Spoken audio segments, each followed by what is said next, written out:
And welcome back. My next guest is part of a movement that encourages Americans to keep their chin up. He's a world-renowned health and vitality expert and the author of The Gladiator's Guide to Corporate Health and Wealth. Welcome to the show, Dr. Roger Sahuri. Dr. Sahuri, thank you for being here. Thank you for having me. Oh, it's a pleasure. That's pleasure. awesome. So let's get right to it. All right. What made you come up with the chin-up theory? What made you create the chin-up theory? See, today in society, you begin to take a look at what's happening in the United States of America. Correct. Right? Mm-hmm. And so many people are just looking down all the time. And when they're looking down... Cell phones, yeah, right? exactly. Cell phones, right? They're looking down all the time. When you begin to see that, you begin to see their postures in this type of position. And when you see that, what do you think of that person? You think of that person who's happy or sad? Right. Sad, obviously. Sad, exactly. So now their moods are being affected, right? So the way that people look is being affected, right? They're beginning to get that hunch, right? They're creating that turkey type of neck. Yeah, that's right. Or that turkey neck. They get that double chin, right? So now their looks being affected. The way that they feel is being affected. So their moods are being affected. The way they're breathing, the way that they're focusing is being affected. And the way that they're functioning is being affected. Absolutely. Right? So in all of those components, that's exactly why I came up with the SEP movement.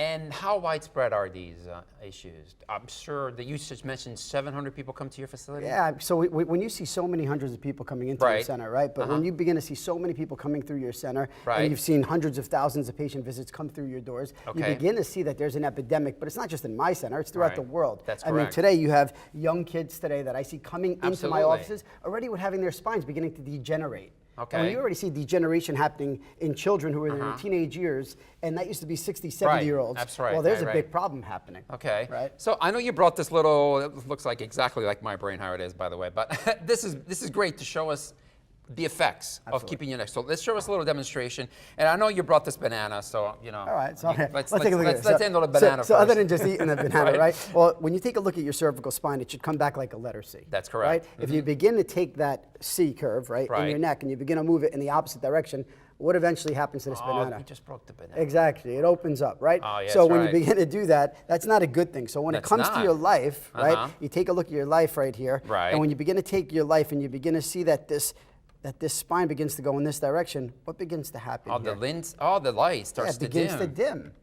So when it begins to dim, do you have more life and more energy running through your body or less? Absolutely. You have less. So we want to begin to see more, right? Right. And as we begin to bring it back, we have more of that life happening. See, when you have more of that life happening, it gives more life to all the vital organs you're being, like the way Which is what the chart, right? Yeah, so let's exactly. go to the chart right here for a second and demonstrate exactly what each one does, right? So look, when you were created, you had one organ in charts. It's right here in your head. It's called your brain. Right. Your brain sends this intelligence, this wisdom, and this expression of life that runs right down your spine, sends this life through these nerves, and then illuminates every vital organ of your being and every muscle of your being, right? So as we begin to put more pressure and that spine begins to go in this direction, what happens is that you begin to put more pressure on your heart, on your lungs, on your liver, on your gallbladder, on all these vital organs, and on all your muscles. Is there a particular age that this starts to happen, or does it start with really? Today it's happening at such a young age, right? Really? Yeah, because what I find is that, you know, when a child is first developing, when they're born, right? You put a baby on its tummy to develop tummy time so that it develops the curve in their neck, right? Okay. So now what happens is that you have parents and they're giving their children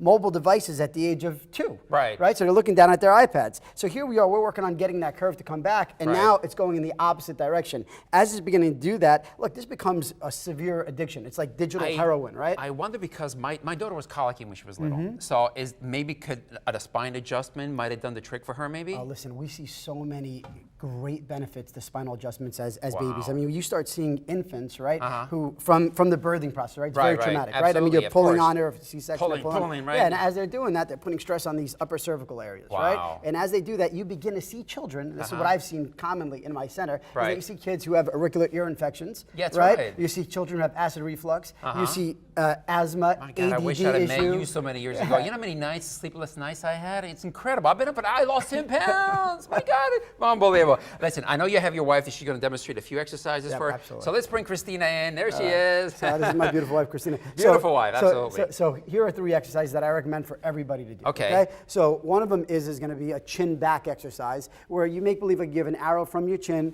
to the back of your head, but your eyes have to be up. So remember, your eyes are up, and you bring it back. And as you bring it back, you hold it back for 2 to 5 seconds, and then you bring it forward. And then you'll do 10 repetitions of that, okay? The other one is just where you just elevate your head all the way up to the sky, right?